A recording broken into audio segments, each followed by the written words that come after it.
Assalamualaikum warahmatullahi wabarakatuh. Salam sejahtera untuk kita semua. Perkenalkan, nama saya Alia SPD MPD. Saya adalah salah satu dosen tetap Fakultas Keguruan dan Ilmu Pendidikan Program Studi Pendidikan Bahasa Indonesia Universitas Islam Agama Komering Ilir Kayangan. Pada saat ini saya sedang mengikuti program sertifikasi dosen pada tahun 2023. Pada kesempatan kali ini saya akan mendeskripsikan mata kuliah yang saya ampu, yaitu mata kuliah pengantar linguistik umum. Mata kuliah ini wajib bagi mahasiswa semester 1 dengan berbobot 2 SKS. Mata kuliah ini dilakukan selama 16 kali pertemuan dan kemudian menggunakan sistem pembelajaran DIA, Delivery Interaction Assessment. Pada aspek delivery, saya akan menjelaskan mata kuliah yang meliputi deskripsi mata kuliah, capaian pembelajaran, bahan kajian, dan sumber yang akan digunakan dalam proses pembelajaran. Selanjutnya pada aspek interaction, saya akan menjelaskan bagaimana saya menjalin interaksi dengan mahasiswa pada saat proses pembelajaran dengan cara tanya jawab. Dan kemudian pada aspek assessment, di mana proses penilaian dengan cara mengukur pencapaian kompetensi mata kuliah pengantar linguistik umum. Adapun tujuan pemaparan ini adalah untuk unjuk kerja bukti pelaksanaan Tridharma perguruan tinggi pada bidang pengajaran. Selanjutnya adalah deskripsi singkat tentang mata kuliah pengantar linguistik umum. Mata kuliah linguistik umum ini termasuk dalam bidang kelompok mata kuliah keahlian dan penunjang. Mata kuliah ini mempelajari studi linguistik secara umum, sinkronis, dan pemanfaatannya pada bidang bahasa. Topik yang dikaji dalam mata kuliah ini yaitu dibahas tentang konsep dasar linguistik umum, dimulai dari pengertian linguistik sebagai ilmu, hakikat bahasa, bahasa dan faktor luar bahasa, klasifikasi bahasa, linguistik dan cakupannya, objek linguistik dan subdisiplin linguistik yang terdiri dari fonologi, morfologi, sintaksis, dan semantik, dan kemudian adanya sejarah aliran linguistik. Kegiatan perkuliahan ini berupa kuliah tatap muka, diskusi, dan penugasan.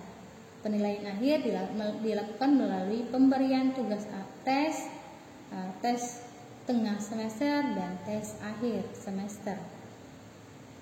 Selanjutnya adapun capaian pembelajaran pada mata kuliah pengantar linguistik umum, yaitu mahasiswa mampu menguasai konsep dasar linguistik umum, mahasiswa mampu menguasai linguistik sebagai ilmu, mahasiswa mampu menguasai hakikat bahasa, bahasa dan faktor luar bahasa, dan klasifikasi bahasa. Mahasiswa mampu menguasai linguistik dan bidang cakupannya, objek linguistik dan subdisiplin linguistik yang terdiri atas fonologi, morfologi, sintaksis, dan semantik. Dan kemudian mahasiswa mampu menguasai sejarah aliran linguistik. Selanjutnya materi dalam perkuliahan pada mata kuliah ini yaitu pada pertemuan pertama, yaitu pengantar perkuliahan dan konsep dasar linguistik umum. Pertemuan kedua, linguistik sebagai ilmu. Pertemuan ketiga, hakikat bahasa. Pertemuan keempat, bahasa dan faktor luar bahasa. Pertemuan kelima, bahasa dan budaya. Pertemuan keenam, klasifikasi bahasa. Pertemuan ketujuh, linguistik dan bidang cakupannya. Pertemuan ke-8 adalah ujian tengah semester. Pertemuan ke-9, bahasa tulis dan sistem aksara. Pertemuan ke-10, tataran linguistik fonologi. Pertemuan ke-11, tataran linguistik morfologi. Pertemuan ke-12, tataran linguistik sintaksis. Pertemuan ke-13, tataran linguistik semantik. Pertemuan ke-14, sejarah dan aliran linguistik. Pertemuan ke-15, review materi. Pertemuan ke-16 adalah ujian akhir semester. Adapun metode perkuliahan pada mata kuliah ini yaitu menggunakan metode ceramah, diskusi, dan tanya jawab. Kemudian aturan penilaian. Di sini dibagi menjadi 4. Yang pertama adalah kehadiran sebanyak 20%, yang kedua tugas sebanyak 20%, ketiga ujian tengah semester sebanyak 20%, dan terakhir ada ujian akhir semester sebanyak 40%. Itu aturan untuk penilaian akhirnya. Adapun sumber acuan atau daftar pustaka pada mata kuliah pengantar linguistik umum, yang pertama sumber utama itu digunakan pada buku linguistik umum, pengarangnya Abdul Khair. Kemudian buku pendukungnya itu buku morfologi suatu tinjauan deskriptif, pengarangnya adalah Ramlan. Yang kedua sintaksis ilmu bahasa, pengarangnya Ramlan. Buku ketiga itu pengantar linguistik, yang pengarangnya adalah Verhaert. Yang keempat judul bukunya Dasar-dasar Linguistik Umum, pengarangnya adalah Suparno. Dan buku kelima itu menggunakan modul struktur bahasa Indonesia, pengarangnya Syamsuddin. Demikian deskripsi singkat tentang mata kuliah pengantar linguistik umum. Untuk lebih jelas, mari kita saksikan video pengajaran pada mata kuliah pengantar linguistik umum. Terima kasih. Assalamualaikum warahmatullahi wabarakatuh. Waalaikumsalam warahmatullahi wabarakatuh. Selamat pagi adik-adik semuanya. Pagi Bu. Sehat semua? Alhamdulillah sehat. Oke, alhamdulillah semua dalam keadaan sehat. Bagaimana kehadiran sudah selengkap belum atau masih ada yang sakit? Mereka yang sakit adalah Marfu'a ya? Iya. Gimana Marfu'a? Ada Marfu'a? Ada Bu. Gimana Marfu'a? Sehat? Sehat Bu. Oke, semuanya sudah hadir ya hari ini ke dunia. Hari ini pertemuan ketiga untuk mata kuliah pengantar linguistik itu tentang hakikat bahasa. Sebelum masuk tentang apa itu hakikat bahasa, kita bahas yang kemarin. Kita ingat-ingat yang kemarin tentang linguistik sebagai ilmu. Ada yang masih ingat tentang materi minggu lalu tentang yaitu linguistik sebagai ilmu? Saya Bu. Oke, Sri, bagaimana Sri? Linguistik itu sebagai ilmu dalam artian ilmu yang dapat mengkaji, yang dapat menelaah maupun mempelajari sebuah bahasa, baik itu bahasa Indonesia, bahasa daerah maupun bahasa asing Bu. Sering sekali disebut dengan linguistik umum Bu. Oke, baik, terima kasih. Tapi sudah masih ingat ya apa itu linguistik? Ya, linguistik adalah bagian kajian tentang objek kajiannya adalah bahasa. Oke, sudah paham semua tentang materi minggu kemarin? Paham.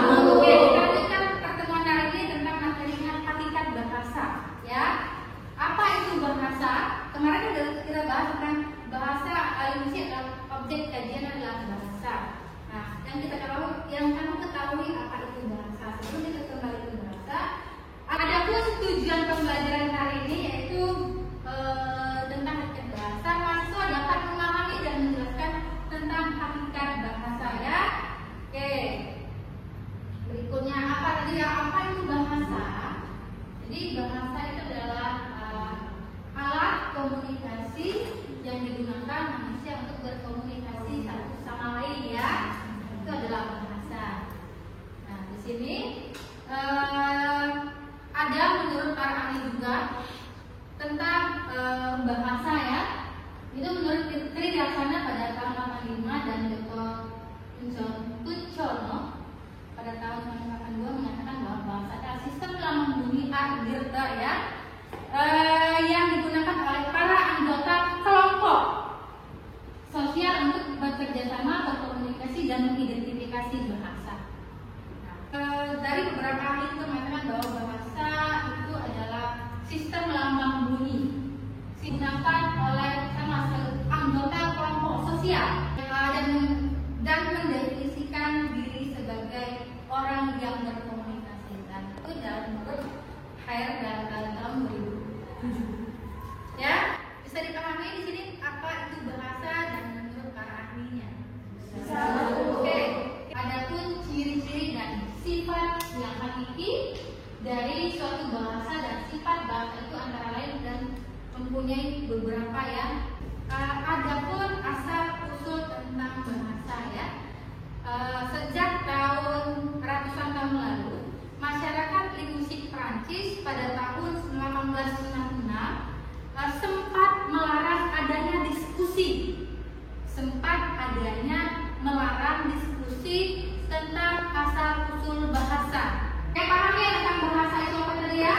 Oke, kembali ke di sini pernah adanya di Prancis mendiskusikan asal-usul bahasa. Nah, jadi masyarakat linguistik Prancis pada tahun 1866 itu sempat melarang mendiskusikan asal-usul bahasa karena menurut mereka mendiskusikan hal tersebut tidak punya manfaat atau tidak ada artinya karena dianggap sebagai hanya bahasa itu bersifat spekulasi saja. Maka itu ada larangan dari linguistik Prancis pada saat itu. Dan ada ciri-ciri dari kata bahasa atau ciri-ciri bahasa. Sini ada yang pertama, bahasa adalah sebagai sistem, kedua bahasa sebagai wujud lambang, ketiga bahasa itu berupa bunyi, empat bahasa itu bersifat arbiter, yang kelima bahasa itu bermakna, keenam bahasa itu bersifat konvensional, ketujuh bahasa itu bersifat unik, kedelapan bahasa itu bersifat universal, 9 bahasa itu bersifat produktif, ke-10 bahasa itu bersifat variasi bahasa itu, dan 11 bahasa itu bersifat dinamis, dan ke-12 bahasa itu adalah bersifat manusia. Baik, kita bahas satu persatu dari ciri-ciri bahasa ini ya. Yang pertama adalah bahasa adalah sebuah sistem. Di mana adalah bahasa adalah sebuah sistem dengan susunan teratur berpola yang berbentuk suatu keseluruhan yang bermakna atau berfungsi ya. Sistem ini berbentuk oleh sejumlah unsur atau komponen yang saling berhubungan satu sama lain secara fungsionalnya ya. Contohnya di sini misalnya pada contoh kata buku membeli adiknya. Di sini merupakan contoh kalimat yang tidak diterima dalam bahasa Indonesia. Karena apa? Karena tadi ya sistem tadi pola bahasanya ya. Kedua bahasa berwujud lambang. Nah, yaitu bahasa yang dilambangkan dilambangkan atau disampaikan dalam bentuk bunyi bahasa ya.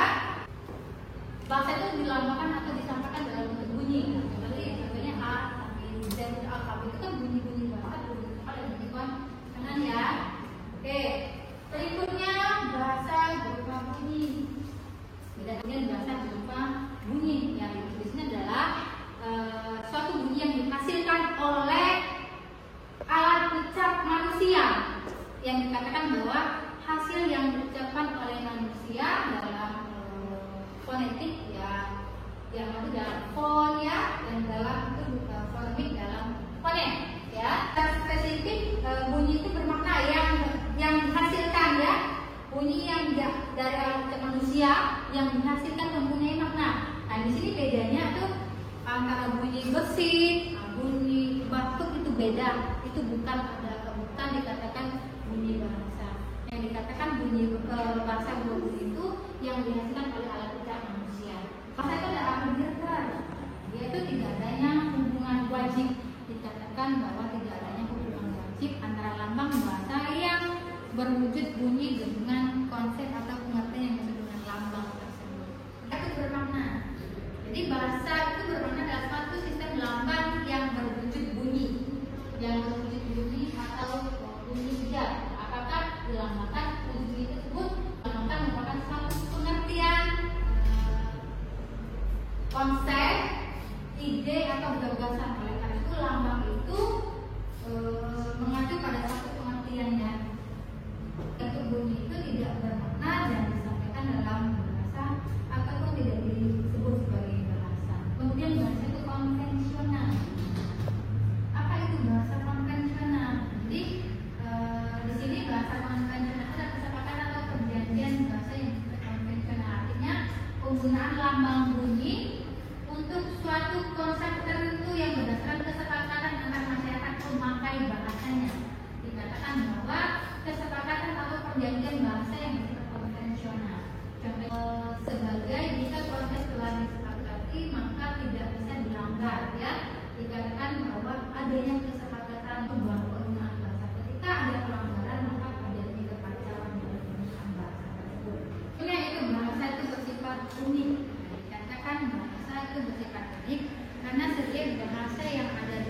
ini mempunyai ciri khasnya atau spesifiknya masing-masing dalam bahasa yang dimiliki oleh bahasa ya.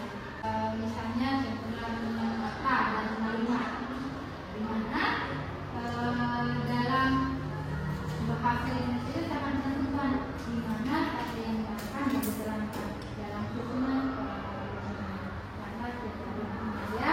Ini dikatakan ini bahasa yang mempunyai ciri khas masing-masing dan spesifik yang tidak dimiliki oleh bahasa. Kan ada kalau dia ada kalimat ada yang menerangkan, diterangkan itu ini ya. Berikutnya adalah bahasa itu produktif. Apa itu bahasa produktif? Jadi bahasa produktif adalah bahasa yang sebagai sistem dari unsur-unsur yang jumlahnya terbatas dapat dipakai secara tidak terbatas. Jumlah terbatas tapi dapat dipakai secara tidak terbatas oleh pemakainya. Nah, contohnya pada fonem misalnya N, A, K, dan I itu 4 fonem ya. Nah, dari 4 fonem tersebut bisa dirubah menjadi beberapa kata yang dihasilkan dari beberapa fonem. Contohnya dari N, A, dan A, I, dan I. Nah, misalnya pada kata komponen itu bisa menghasilkan kata naik. Terus kemudian kata apa lagi? Iya, kemudian Kina. dan sebagainya. Ya, ini yang dikatakan bahasa adalah produktif. Kemudian bahasa itu bersifat universal. Nah, apa itu universal? Jadi suatu bahasa yang ada di dunia yang ciri-cirinya itu sama yang dimiliki oleh setiap bahasa dan tentunya ciri-ciri ini adalah unsur bahasa yang paling umum. Misalnya setiap bahasa itu memiliki kata-kata kategori ya.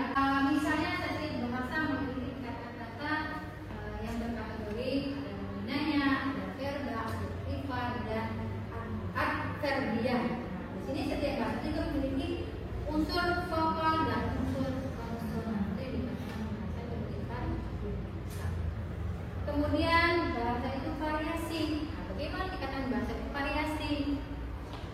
Ya, jadi bahasa itu bahasa yang ini sangat beragam dan bermacam-macam ya. Jadi suatu bahasa itu dapat memiliki ada idiolek, ada dialek dan ragam yang berbeda. Nah, di sini contohnya misalnya pada idiolek ya, itu variasi bahasa yang bersifat perorangan. Contohnya setiap orang memiliki gayanya dalam berbicara ya. Dialek atau variasi bahasa yang digunakan oleh sekelompok masyarakat yang di satu tempat tertentu ya, dan kemudian adanya penggunaan bahasanya ya. Ragam pada variasi bahasanya yang digunakan dalam situasi tertentu, misalnya situasi formal maupun informal, itu berbeda ya. Jadi kalau di situasi formal ya kita berusaha menggunakan bahasa yang baku, kalau di informal bahasa yang bisa digunakan sehari-hari ya, yang mudah digunakan. Berikutnya bahasa langsung. Berikutnya dikatakan bahwa bahasa itu adalah bersifat dinamis. Di sini karena bahasa itu dikatakan dinamis selalu berkaitan dengan semua kegiatan manusia dan kegiatan manusia itu selalu berubah hingga akhirnya bahasa juga ikut berubah menjadi tidak tetap ya, dan menjadi tidak statis tetapi dinamis. Contohnya pada perkembangan budaya, misalnya pada masyarakat yang budayanya pada kata sarjana, misalnya pada kata sarjana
ya, yang baru yang dapat menyampaikan melalui bahasa. Oleh karena itu dapat dikatakan bahwa bahasa itu bersifat manusiawi karena hanya dapat dihasilkan oleh manusia. Ya, paham sampai di sini? Paham. Dari ciri-ciri hakikat bahasa. Baik, dari apa yang saya sampaikan tadi, ada yang bertanyakan enggak? Oke, Pak Aristia, bagaimana? Baik, di sini Aristia ingin bertanya, Bu. Tadi telah dijelaskan oleh Ibu pada bagian ciri-ciri bahasa. Salah satunya bahasa itu bersifat arbiter. Nah, di sini yang ingin saya tanyakan, Bu, bahasa arbiter itu seperti apa? Oke, bahasa arbiter ya, kemudian bersifat arbiter itu adalah bahasa tidak adanya hubungan wajib antar lambang, bahasa yang berwujud bunyi dengan konsepnya atau pengertian yang dimaksud dalam lambang tersebut. Berarti tidak ada ketentuan wajib ya dalam penggunaannya. Jadi misalnya contohnya tadi ya, misalnya contohnya pada kata kuda. Yang kita tahu kuda kan ada berlipat. Nah, pada kata kuda itu belum tentu orang sepakat penggunaannya. Dikatakan pada itu masuk ke kebebasan tidak ada hubungan wajib ya. Jadi bisa digunakan akur, orang yang kuda itu akur. Tadi kan katanya sepatu. Orang bisa digunakan sepatu adalah alat kaki. Itu pun kata kuda. Sama orang tidak semua orang bisa menggunakan kuda misalnya. Jadi tidak adanya kesepakatan. Jadi dikatakan arbiter itu tidak adanya hubungan wajib. Ya, apa Asia? Oke, jadi tidak. Oke, ada lagi yang ditanyakan? Oke, Yudi. Baik, izin bertanya. Ya. Tadi kan sudah dijelaskan ciri-ciri bahasa, salah satunya yaitu produktif. Ya. Coba tolong dijelaskan lagi, Bu, apa itu produktif? Oke, bahasa produktif. Ada yang bisa menjawab dari teman-temannya? Saya, Bu. Oke, Dwi silakan. Coba Dwi dia mau menjawab dari pertanyaan dari si Yudi tentang bahasa itu produktif ya. Oke, silakan. Jadi Yudi izin menjelaskan ulang mengenai apa itu bahasa produktif. Jadi bahasa produktif itu bisa bermakna banyak hasilnya, Bu. Maksudnya jadi meski unsur bahasa itu terbatas, tetapi jumlah yang terbatas itu dapat dibuat satuan bahasa yang tidak terbatas. Misalnya dari fonem-fonem dan huruf konsonan pada alfabet dapat menghasilkan kata, frase, atau kalimat yang tak terbatas jumlahnya. Jadi kita dapat membuat beragam kata dari kosakata atau dari kosakata yang ada di Kamus Besar Bahasa Indonesia misalnya. Kita dapat menghasilkan berbagai kata baru atau kalimat baru yang tidak terbatas jumlahnya. Itu saja ini. Baik, terima kasih. Bagaimana ini? Oke, benar ya apa yang sudah disampaikan oleh temannya tadi dan oleh si Dwi mengenai bahasa itu produktif.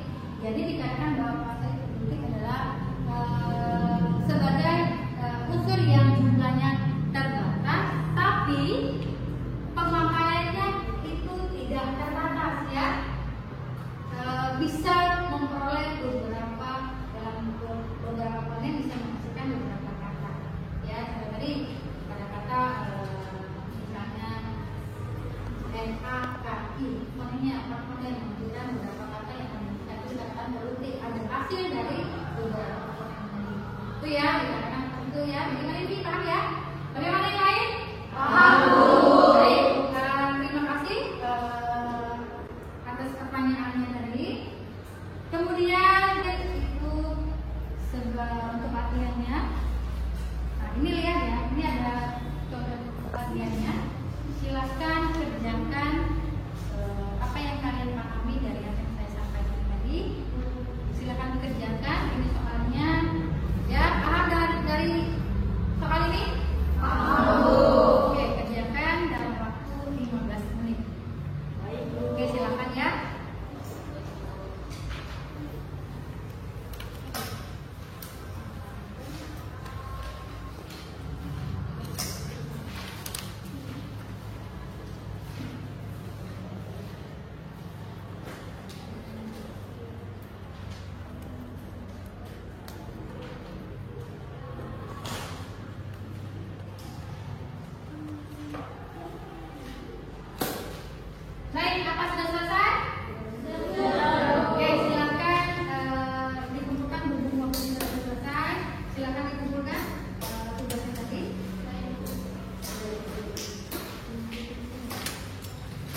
dikumpulkan jadi satu. Nanti kita bahas ya. Baik, sudah dikumpulkan semua? Oke. Ini sudah semua sudah selesai ya, apa yang sudah diberikan tugas latihannya hari ini. Oke, nanti kita bahas kemudian tentang materi hari ini ya. Oke, sebelum itu kita simpulkan dulu dari apa yang sudah kita sampaikan materi hari ini. Ciri-ciri atau sifat yang hakiki dari suatu bahasa yang kita antara lain dalam bahasa itu bersifat bahasa itu sistem, kemudian bahasa itu sebagai lambang, bahasa itu sebagai bunyi, kemudian bahasa itu makna, bahasa itu filter, bahasa itu konvensional, bahasa itu produktif, bahasa itu unik, bahasa itu universal, bahasa itu bersifat variasi, dinamis dan manusiawi. Dua materi yang kita sampaikan pada hari ini. Tugas terakhir kalian di rumah, ya, ada tugas terakhir di rumah kerjakan. Nanti ini jumlahnya berapa orang? 20